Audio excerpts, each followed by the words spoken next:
Take a look at these mustard greens that we have growing here. Typically whenever greens get this big, I would be bummed out because I would have to just salvage them. But these mustard greens are looking so cool right now. I brought them in here on Monday and switched the lights, and they have just been going crazy.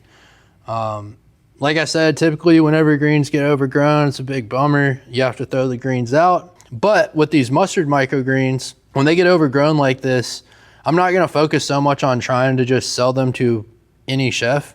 I'm gonna look into my resources of who has really high-end restaurants, because typically those chefs aren't even concerned with the full portion of the microgreen body.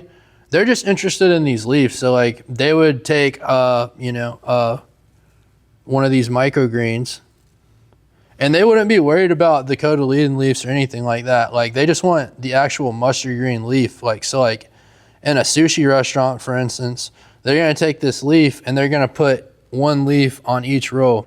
And not only are you gonna get the flavor of the mustard green with your sushi roll, but it's gonna give it an artistic appeal. It's gonna be appealing to the eye, so that whenever you eat the food, you're much more appreciative of the flavor. And microgreens are very concentrated with nutrients, so it's very healthy for you as well. So don't throw your mustard greens away if they get overgrown. Kind of brainstorm. If you guys put a little bit of effort into this, you can still move the tray. Hope this is helpful. Thank you guys.